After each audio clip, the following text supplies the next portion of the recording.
ایک قوم جو ظلم کے نیچے پس رہی تھی، ان پر رومن حکمرانوں کے کوڑے برس رہے تھے، ان کے شہروں پر غیروں کا قانون تھا۔ بنی اسرائیل کے لوگ کہتے، اے اللہ مجھے بچا لے، ہمارے لیے کوئی رہنما بھیج دے، ہم بہت مشکل میں ہیں۔ پھر اللہ نے ان کی فریاد سنی اور آسمان سے ایک نبی بھیجا، عیسیٰ ابن مریم، وہ نبی جو ان کے لیے شفا بنا، جو ان کے لیے امید بنا۔ مگر تاریخ کا سب سے دردناک دھوکہ یہاں سے شروع ہوتا ہے۔ جس نبی کو اس امت کے لیے رہنما بنا کر بھیجا گیا تھا، اسی نبی کو پھنسا کر قتل کا منصوبہ بنایا گیا، اور جو ہونے والا تھا ایک قتل نہیں تھا، وہ تاریخ کا ایک سب سے بڑا دھوکہ تھا۔ پھر سوال یہ ہے کہ جس نبی کو قتل کرنے آئے تھے وہ کہاں گئے، اور سولی پر لٹک کر قتل ہونے والا اصل میں وہ شخص کون تھا؟ بیت المقدس یہ وہ شاعر ہے جہاں انبیاء کی صدائیں گونجتی تھیں، جہاں سجدوں کی خوشبو تھی، وہاں اب رومن جھنڈے لہراتے تھے۔ یہ شہر بنی اسرائیل کا تھا، لیکن حکم رومن امپائر کا چلتا تھا۔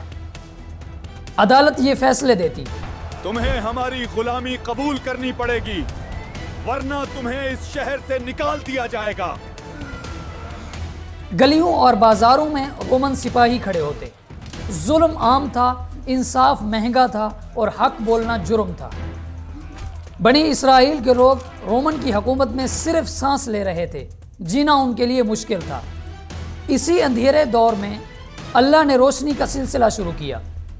حضرت زکریہ علیہ السلام، وہ نبی بھی تھے اور حضرت مریم علیہ السلام کے کفیل بھی تھے۔ ایک دن حضرت زکریہ علیہ السلام محراب میں گئے تو دیکھا حضرت مریم علیہ السلام کے پاس وہ پھل پڑے تھے جن کا موسم ہی نہیں تھا۔ حضرت زکریہ علیہ السلام نے پوچھا کہ اے مریم، یہ کہاں سے ملے؟ تو حضرت مریم نے جواب دیا کہ یہ اللہ کی طرف سے ہے۔ پھر حضرت زکریہ علیہ السلام کے دل میں یقین اور گہرا ہو گیا۔ چونکہ حضرت زکریہ علیہ السلام کی عمر زیادہ ہو گئی تھی تو انہوں نے اللہ سے دعا کی، یا اللہ اگر تو مریم کو بغیر موسم والے پھل کھلا سکتا ہے تو مجھے بڑھاپے میں بھی اولاد دے سکتا ہے۔ پھر اللہ نے انہیں حضرت یحییٰ علیہ السلام عطا کر دیا۔ یحییٰ علیہ السلام بچپن سے ہی حکمت اور تقوی کا پیکر تھے۔ پھر اللہ نے وہ کر دکھایا جس کا گمان ہی نہیں تھا۔ پھر ایک دن حضرت مریم علیہ السلام کے پاس ایک فرشتہ آیا انسانی شکل میں، تو حضرت مریم علیہ السلام نے اس سے کہا، مجھ سے دور ہو جاؤ، اگر تو پرہیزگار ہے میں رحمان کی پناہ میں آتی ہوں۔ جواب آیا، میں اللہ کی طرف سے بھیجا ہوا فرشتہ ہوں جو آپ کو ایک بچے کی خوشخبری دینے آیا ہے۔ مریم علیہ السلام نے جواب دیا، مجھے بیٹا کیسے ہو سکتا ہے حالانکہ مجھے کسی مرد نے نہیں چھوا؟ فرشتے نے جواب دیا، تیرے رب کا فیصلہ ہو چکا ہے۔ مریم علیہ السلام سمجھ تو کی تھی کہ یہ فیصلہ نہیں، امتحان ہے۔ بیت المقدس والوں کو پتہ ہی نہیں تھا کہ عیسیٰ ابن مریم پیدا ہونے والے ہیں۔ پھر جب بچہ پیدا ہو گیا تو بھرے بازار میں لوگ کہنے لگے، اے مریم، یہ تو نے کیا کر دیا؟ تیرا باپ بھی نیک آدمی تھا، تیری والدہ بھی نیک عورت تھی۔ پھر بچے نے گود سے ہی جواب دیا، میں اللہ کا بندہ ہوں اور اس نے مجھے نبی بھیجا ہے۔